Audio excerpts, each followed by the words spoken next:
დროებით ოკუპირებულ აფხაზეთში ეგრეთ წოდებული საპრეზიდენტო არჩევნების მეორე ტური დაინიშნა. პირველი ტურის მონაცემებით, რომელიც 15 თებერვალს გაიმართა, კრემლის რჩეული კანდიდატი ბადრა გუმბა ხმების 46%-ით ლიდერობს. მეორე ადგილზე კი 37%-ით ადგურ არძიმბაა. ეგრეთ წოდებულ არჩევნებამდე ერთი კვირით ადრე კრემლში ბადრა გუმბას შეხვდნენ, რომელიც მოსკოვიდან სოხუმში რამდენიმე დაპირებით დაბრუნდა. იმის დასამტკიცებლად, რომ თითქოს რუსეთი აფხაზი ხალხის გვერდით დგას და ამავე დროს იმის საჩვენებლად, რომ კრემლი მხარს ბადრა გუმბას უჭერს, რუსეთმა აფხაზეთისთვის ელექტროენერგიის მიწოდების გაგრძელება გადაწყვიტა. რუსული მედიის ცნობით 7 თებერვლიდან ოკუპირებულ ტერიტორიაზე ელექტროენერგიის მიწოდების ყველა სახის გრაფიკი გაუქმდა და როგორც ისინი უწყებიან, დენი მოსახლეობას უწყვეტად მიეწოდება. როგორც რუსეთის ენერგეტიკის მინისტრის მოადგილემ ევგენი გრაბჩაკამ განაცხადა, აფხაზეთის მოსახლეობა ელექტროენერგიის დეფიციტს არ უნდა განიცდიდეს, ამიტომ მოსკოვი მზადაა აფხაზეთის ელექტროენერგეტიკული კომპლექსის განვითარების ყველა ასპექტი განიხილოს. რეალურად ამ ყველაფერს წინის ფაქტი უძღვება, რომ გასული წლის ბოლოს ოკუპირებულმა აფხაზეთმა რუსეთიდან ელექტროენერგიის უფასო მიწოდება მოითხოვა. მანამდე კრემლის სპიკერმა დიმიტრი პესკოვმა განაცხადა, რომ რუსეთი აუცილებლად უპასუხებს აფხაზეთის მოთხოვნას ელექტროენერგიის ჰუმანიტარული მიწოდების შესახებ.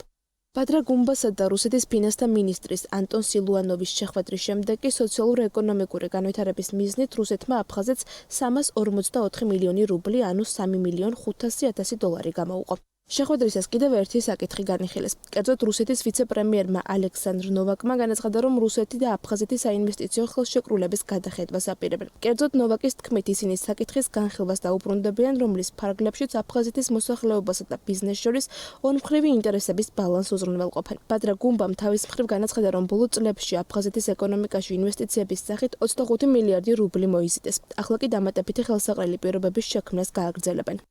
აქვე უნდა გავიხსენოთ, რომ 2024 წლის ნოემბერში სოხუმში მოსახლეობისა და ეგრეთ წოდებული ოპოზიციის მიერ დაწყებული საპროტესტო აქციები რუსული იურიდიული პირების საინვესტიციო საქმიანობის შეთანხმებას ეწინააღმდეგებოდა, რადგან ისინი მიიჩნევდნენ, რომ ეს აფხაზეთის ინტერესების დათმობას განაპირობებდა.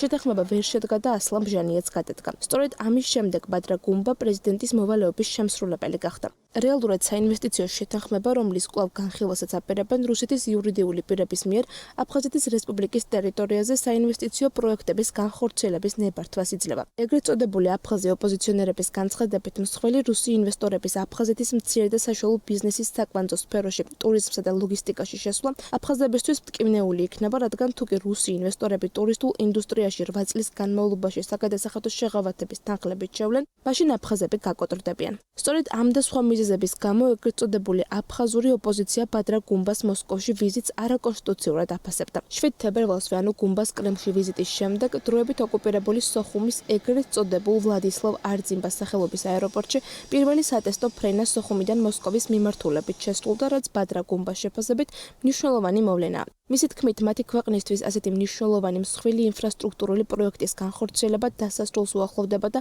დარწმუნებულია, რომ რუსეთში ფრენების გეოგრაფია გაფართოვდება. კერძოდ, ტურისტულ სეზონზე რეგულარულ ფრენებს რუსეთის ქალაქებში შეასრულებენ.